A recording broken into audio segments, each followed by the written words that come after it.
স্ত্রীর প্রতি আমার মনে অনেক সন্দেহ জাগে, কিন্তু আমার স্ত্রী অনেক ভালো মানুষ এবং সবাই তাকে ভালো মানুষ হিসেবেই জানে, তবুও তার প্রতি মনের ভেতর খারাপ ধারণা চলে আসে, যেমন সে অন্য ছেলের সাথে কথা বলে ইত্যাদি। আরেকটা বিষয় হলো, আমার শ্বশুর বাড়ি থেকে আমার স্ত্রীকে আমাদের বাড়ি বা ঢাকায় আসতে দিতে চায় না, কিন্তু আমার কর্মস্থল ঢাকায়, আমার স্ত্রী আসতে চাইলেও শ্বশুর বাড়ির লোকজন আসতে দেয় না। এক্ষেত্রে করণীয় কি?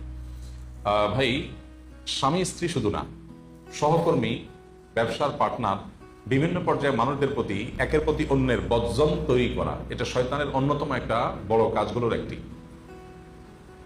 কাজগুলোর একটি অন্যতম কাজের একটি, যে সে মানুষকে একে অন্যের বিরুদ্ধে নানানভাবে ওয়াসওয়াসা তৈরি করে অন্তরের ভিতরে।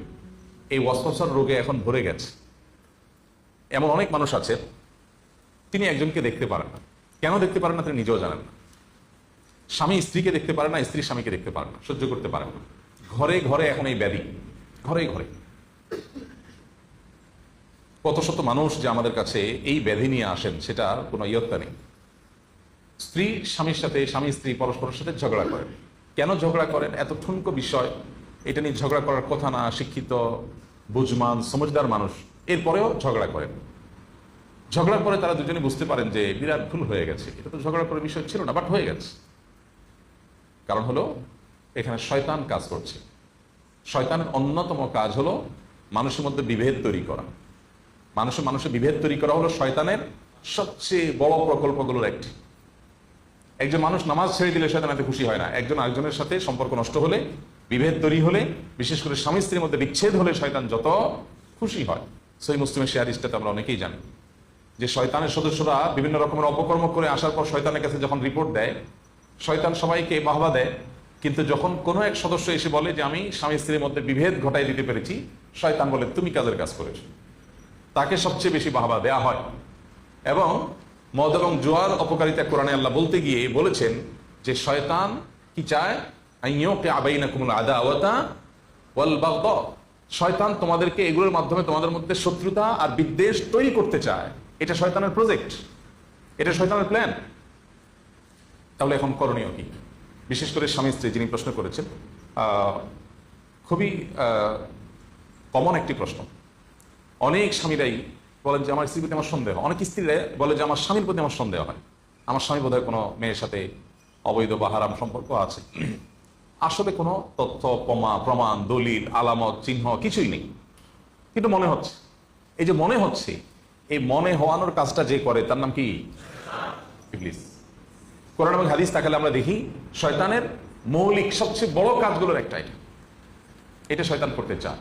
এই জন্য কোরআন খুললে আপনি দেখবেন বারবার মানুষকে আল্লাহ রাব্বুল আলামিন একে অন্যের প্রতি হোসনে জন করার জন্য, পরস্পরের প্রতি আপনার পজিটিভ চিন্তা ধারণা করবার জন্য আমাদেরকে আল্লাহ নির্দেশ দিয়েছেন, নবী সাল্লাল্লাহু আলাইহি ওয়াসাল্লাম সে নির্দেশ দিয়েছেন। হ্যাঁ, এক জেহাদ থেকে ফিরে আসার পরে, সফর থেকে ফিরে আসার পরে সাহাবীরা এক ব্যক্তি যখন তাদেরকে সালাম দিয়েছে, হ্যাঁ, তারা মনে করেছেন যে লোকটা অমুসলিম এবং সে শুধুমাত্র সালাম দিয়ে এখন মানে রণাঙ্গনে যুদ্ধরত অমুসলিমদের দলের একজন, কিন্তু সে এখন সালাম দিয়ে ভালো মানুষ সাজতে চাচ্ছে। কিন্তু শত্রু পক্ষের লোক মনে করে তারা তাকে শেষ করে দিয়েছে। নবী করিম সাল্লাল্লাহু আলাইহি সাল্লামের কাছে আসার পর নবীজি যখন ঘটনা শুনলেন, জানলেন, আল্লাহ ওহী নাজিল করলেন, নবীজি কি বলেছিলেন? হাল্লা শাকাক্তা কালবা। সে মুখ দিয়ে সালাম বলেছে, এটা তার অন্তরের কথা না, এটা কি তার অন্তরটা কেটে তুমি দেখেছো? তার মানে তুমি তার প্রতি সুধারণা রাখা দরকার ছিল। তুমি যেটা দেখবে বাহ্যিকভাবে, ওমর রাদিয়াল্লাহু তাআলা বলেছেন, আমরা যেটা দেখবো সেটা বিশ্বাস করবো। কারণ পেটে ঢুকার, কারণ কলবে ঢুকার শক্তি যেহেতু আমাদের নাই, এই জন্য কলবের বিষয়টা আমরা আল্লাহর উপরে সুপর্দ করতে হবে। স্বামী স্ত্রীর মধ্যে এই সমস্যাটা টু মাচ কমন। শুধু স্বামী স্ত্রী না, পার্টনারদের মধ্যে, ব্যবসায়িক পার্টনার, দিনী কাজের পার্টনার, বিভিন্ন পার্টনারদের মধ্যে এই জিনিসগুলো অহরহ হয়। এবং আমার কাছে হাতে নাতে বেশ কিছু কেস ধরা পড়েছে যে দুজন মিলে একটা কাজ করছে, দুজন কাঁধে কাঁধ মিলে কাজ করে, হঠাৎ একজনের কানে কানে কেউ যেন বলে, তার ভেতরে কেউ যেন বলে যে অমুকে আমাকে নিয়ে শয়তানি করার চেষ্টা করতেছে, ষড়যন্ত্র করার চেষ্টা করতেছে। পুরো জিনিসটাই অহেতুক, আসলে বেচারা মনে হয়তো কিছুই নাই।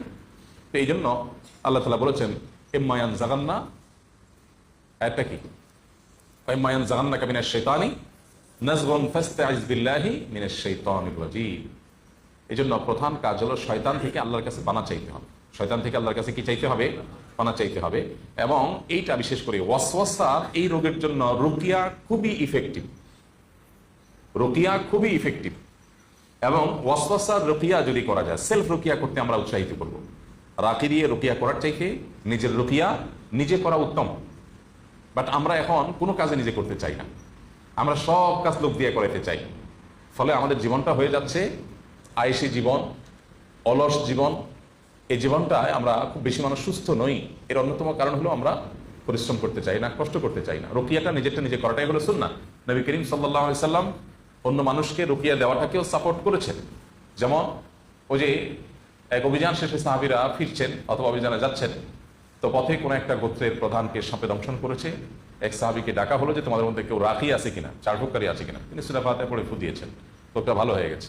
তাহলে অন্যকে দিয়ে ফু দেওয়ানো এটাও হাদিস দ্বারা সুসাব্যস্ত আছে। বাট নবীজি সাল্লাল্লাহু আলাইহি সাল্লাম আমাদেরকে উৎসাহ দিয়েছেন নিজের রুকিয়া নিজে করার জন্য। এখন কথা হলো কিভাবে জানবো, কিভাবে রুকিয়া করবো? কোরআন তেলাওয়াত বিশুদ্ধ করে জানেন কিনা, বাস এটুকু যোগ্যতা থাকলেই হলো।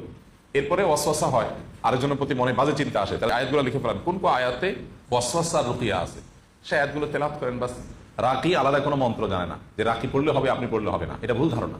মনে করি যে রাকি দিয়ে পড়াইলে বোধহয় কাজ বেশি হবে, না, এমন কোনো কথা নেই। নিয়ম মেনে কোরআনের আয়াত থেকে রুকিয়া আমরা যে কেউ করতে পারি। তো এইটার জন্য বিশেষ করে স্বামী স্ত্রীর মধ্যে বিভেদ তৈরি হলে রুকিয়া করা দরকার, এবং ওয়াসওয়াসা রুকিয়া ক্ষেত্রে খুব বেশি কার্যকর। আর একটা প্রশ্ন করেছেন স্বামীকে স্ত্রীকে তার বাবার বাড়ির লোকজন স্বামীর বাড়িতে আসতে দেয় না। তো এই বিষয়গুলো আসলে এই ধরনের সংক্ষিপ্ত প্রশ্ন উত্তরে ক্লিয়ার হয় না। আসলে ফ্যাক্টটা কি, কেন আসতে দেয় না, আপনার এখানে আসার পরিবেশ নাই, কোনো অসুবিধা আছে কিনা। কোনো যৌক্তিক কারণ ছাড়া যদি মা বাবা তার সন্তানকে মেয়েকে বাধা দেয় স্বামীর বাড়িতে যেতে, সে মা বাবা আল্লাহর কাছে অবশ্যই দায়ী থাকবে। কিন্তু